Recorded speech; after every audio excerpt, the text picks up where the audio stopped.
What's up, everybody? Welcome back to the Cool Figures channel, and today I have for you guys the McFarlane Toys Last Night on Earth Scarecrow figure.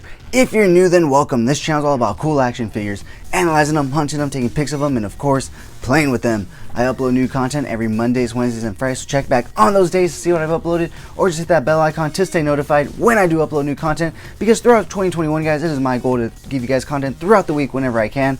So make sure you stay up to date with it by clicking that bell icon. And if you guys do enjoy this video, please remember to give it a thumbs up. It really helps out the channel.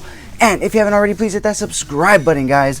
It is a very small goal of mine to try to reach at least one new subscriber per new video that I put out. So please be my one new subscriber for this video. Thank you so much in advance. Once again, guys, we have for you the McFarlane Toys Last Night on Earth Scarecrow, guys. And he is scary looking. If you haven't read this comic, then you probably don't understand why Scarecrow looks this way. In fact, even if you read the comic, you kind of don't understand why Scarecrow looks this way. You kind of do, but in reality, they never really elaborate on why Scarecrow is this, you know, so deteriorated and monstrous creature opposed to like what he usually looks like. But he is a very cool figure, and he did translate amazingly from the comic book to this action figure. Unfortunately, I have not found the Wonder Woman yet, so I do not have the Bane arms for the Bane Build-A-Figure. So it is incomplete, but I will still show you what this figure looks like on the back of the Bane figure, because I do have the torso, the legs, and the head. I'm just missing those arms, and I did pre-order the Wonder Woman, so I will be getting those arms, but I'm still hunting her too, so just in case I find her before the February 28th release date of the wave, because that's when they're technically supposed to drop, guys. It's February 28th, but for some reason certain targets were getting these in and they were just throwing them on the shelf, and thankfully they weren't you know, street date locked or anything, and I was just able to pick them up. And yeah, but the only one I'm still missing is Wonder Woman.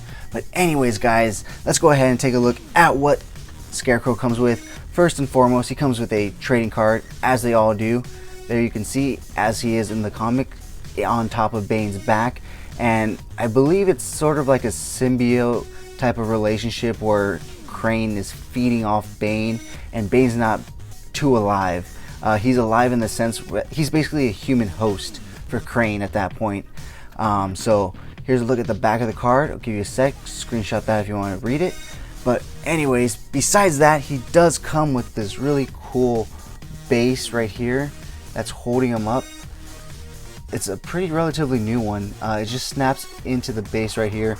It's clear. It has the DC logo right there, as you can see, and it's just, you know, to hold him up in case, I guess, if you didn't want the Bane Build-A-Figure or you didn't complete the Bane Build-A-Figure. But this is probably the only time I'm going to use the stand, to be honest, guys, because he's, even with my Bane being incomplete, I still have him on his back, because that's just the way he's supposed to be. That's the way he was in the comics.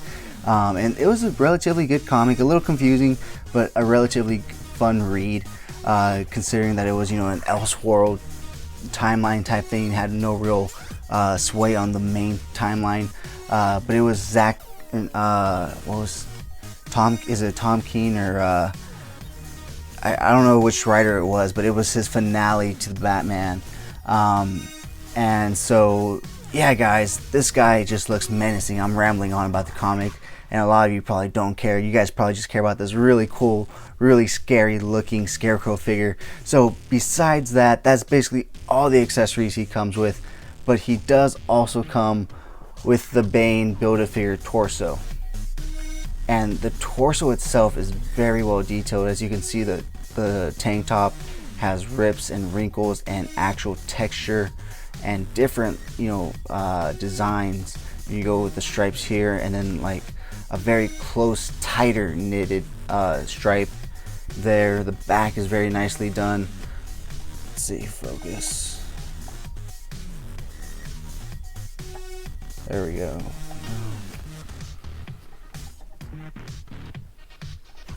So a lot of nice detail, but as I said, you know, there's no arms on this one because you know, I don't have them yet. So essentially it should look something like this. I'll put them on better in a bit, but let's go ahead and pull Scarecrow forward and get a better look at this guy. So Let's take him off his base. So pulling him forward, as you can see, he is just menacing under there. And apparently, I guess this is what's keeping him alive in terms of like an oxygen supply, because it goes all the way down to this thing right here.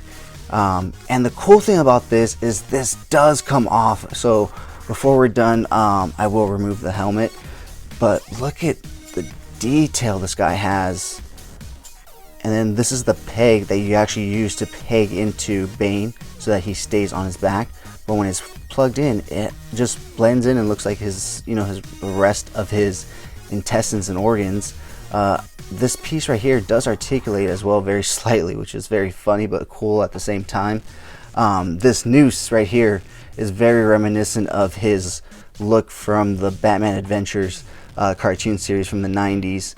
And just look at these claws. They're so reminiscent of Freddy Krueger in my opinion, but way scarier because they're filled with fear toxin and whatnot. And I just kind of noticed this, but he kind of has like the Batman wrist gauntlets right here, as you can see.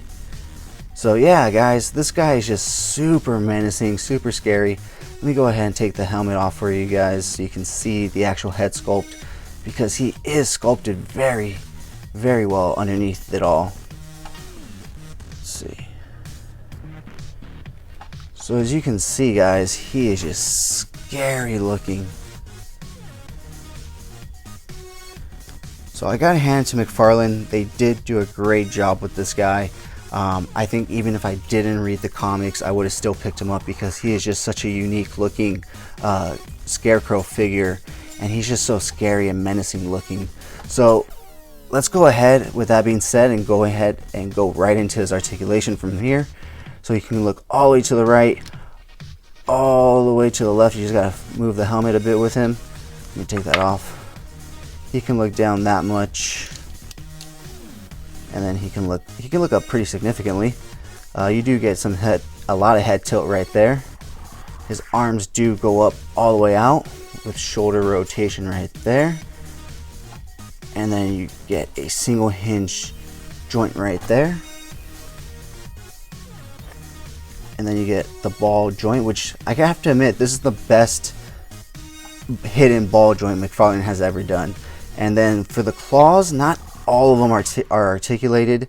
They're kind of paired together, so the two on the outside right here and the two on the inside are together. So that's how you can move those around. And like I said, this little thing moves and you get the pin right here. So all in all, guys, I'm really happy with this guy.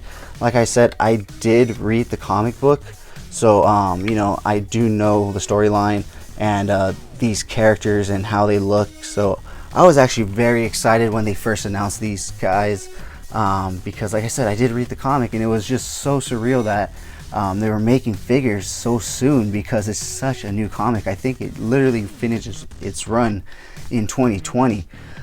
So usually they're making figures of older comic versions or older cartoon versions, older movie versions. I don't know if you guys heard, but apparently McFarlane Toys is actually, I think it's a Q3 or maybe Q4, they're going to be releasing Batman Forever and Batman and Robin figures in their multiverse lines. I don't know about you guys, but I grew up on those movies, so I am super hyped for them. I cannot wait. I'm gonna get them all. I gotta get Arnold Schwarzenegger, Mr. Freeze. I gotta get that Bane. I gotta get that Poison Ivy. I even gotta get Batman, George Clooney Batman with bat nipples. I mean, I have to. A lot of people grew up with the Jack Nicholson and Danny DeVito, and man, why am I drawing the Michael Keaton Batman? And I did too, to an extent, but I mainly grew up with Batman Forever. Batman Forever was my favorite movie growing up. So I'm super excited for those. But anyways, I'm rambling on, guys. Let's go ahead, take this guy, take some menacing, scary pics with him, and we'll be right back.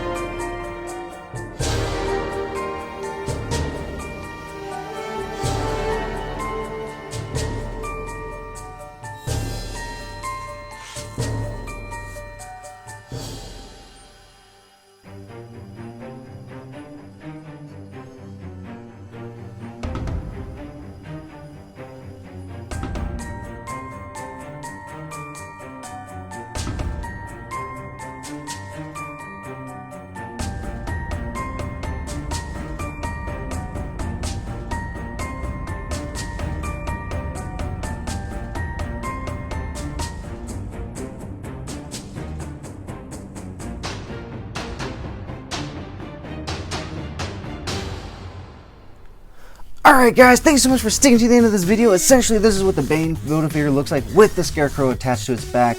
I do wish the peg hole was slightly higher so that Scarecrow would be sitting up higher and you can see a little bit more of him, kind of like you do in the comic books. As you can see in the card right here, he is a little more over his head than he is on the figure itself. But it is what it is, guys. I'm happy with the Bane and I'm happy with the Scarecrow, and I'll be even happier once I get the Bane arms.